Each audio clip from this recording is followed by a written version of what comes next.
In this video, we will focus on how to interpret DreamView, aka full night waveform. For help on how to set up DreamView or navigating the DreamView report, please refer to Part 1.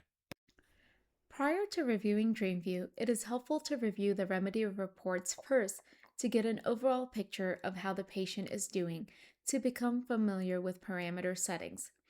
This provides important context for better understanding DreamView. To begin, the best way to work through DreamView is to take a systematic approach.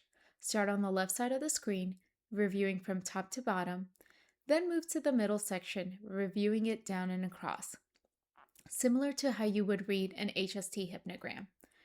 First up, we have sleep position.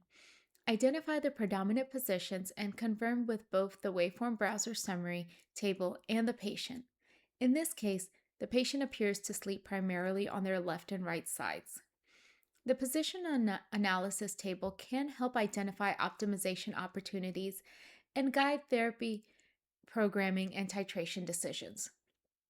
Green, representing high synchronization, low periodic breathing, indicates the patient is well optimized. Red, representing low synchronization, high periodic breathing, suggests further optimization is needed. For this patient, the left and right positions are optimized. Supine shows less optimal results, though the pie chart indicates the patient spends very little time in this position. Next, we have synchronization and periodic breathing gauges. High synchronization percentage indicates the patient's respiratory rate is well aligned with therapy. High periodic breathing percentage indicates more frequent abnormal breathing episodes.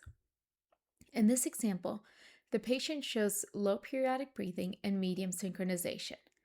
To get more detailed view into how well the patient is doing, focus on current and transthoracic impedance. As you review, ask, does an increase in amplitude correspond to a higher synchronization percentage? Let's move down to therapy and stimulation time. The separation between therapy time and stimulation time is due to pauses in stimulation when the patient rolls.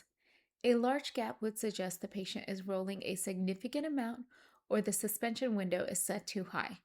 In this case, the difference is 26 minutes. When reviewing, also consider, how does this night compare to a typical night per the 21-day therapy duration graph? How much therapy time is lost due to patient rolling or sitting up? Let's move to the middle section, looking at the periodic breathing and sleep position, starting with periodic breathing. The blue vertical bars represent clusters of periodic breathing as calculated by remedy reports from the stored waveform. Check whether these clusters occur in specific positions. If so, the patient may benefit from positional therapy. For this patient, clusters are seen around 2300 and again between 6 to 7. There is a period of no periodic breathing between 2 to 4 a.m. Next to periodic breathing, we have sleep position.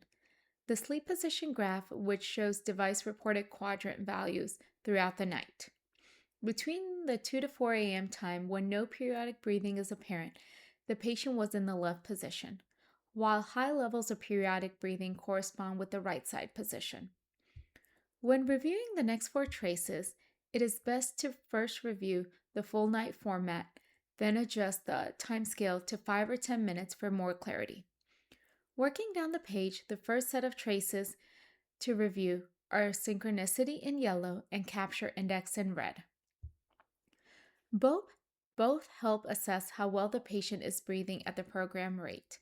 Capture index is data from the IPG and is used to determine if the stimulation level should be increased. Its timing is based on the async eval parameter programmed in the IPG. Synchronization is based on the transthoracic impedance signal and is calculated approximately every 102 seconds. Each has advantages and limitations, which is why reviewing them together provides the most comprehensive perspective. This approach helps ensure the clearest assessment of the patient's breathing stability throughout the recorded night. If these values are high, then the patient is most likely entrained. If the values are low, then more investigating needs to be done. This would include reviewing the rest of the remedy reports, performing threshold testing, and possibly even reviewing data from external resources, i.e. an HST. The next set of traces provides slightly larger view of the quadrant data as displayed by the green line and represents body position on a continuous trace. This makes it easier to correlate body position with changes in transthoracic impedance and stimulation current. Peak respiratory rate is displayed in blue. When reviewing, ask the question, does the rate shown match the stimulation rate at maximum outputs? If not, the patient is likely not entrained. In this case, the patient's set respiratory rate is 15. As you scroll through the data, you'll notice that at higher amplitudes, respiratory rate is 15, but goes above and below 15 when stimulation is suspended. The current trace, in milliamps, shows stimulation delivered at each minute of the night and should be reviewed alongside transthoracic impedance, capture index, and synchronization. Together, they illustrate how quickly therapy helps normalize breathing. Key questions to ask when reviewing these three traces.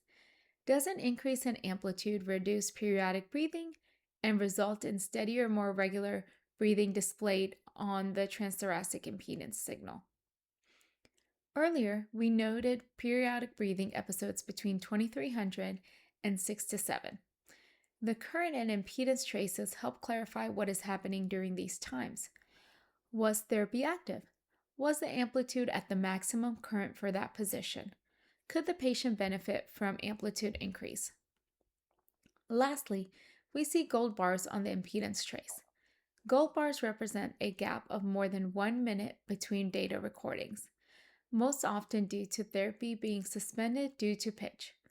Important to keep in mind that the time when gold bars are present is still included in the overall synchronization percentage calculation. In this example, the gold bars appear primarily between 7 and 9 a.m., indicating the patient was above pitch. Because therapy is disabled during this time, this section can generally be disregarded. In summary, DreamView provides a detailed full-night perspective that complements the broader remedy reports. By reviewing the data systematically, starting with sleep position, synchronization, and periodic breathing, then moving through therapy and stimulation times, and finally the waveform traces, you gain a clear view of how well the patient is breathing throughout the night. No single measure tells the full story. Synchronization, capture index, current, and transthoracic impedance all work together to highlight the impact of therapy and guide optimization decisions. When interpreted alongside patient history and the remedy report trends, DreamView becomes a powerful tool for identifying opportunities to fine-tune therapy settings and ensure patients receive the greatest possible benefit. This video reviewed how to interpret a DreamView report.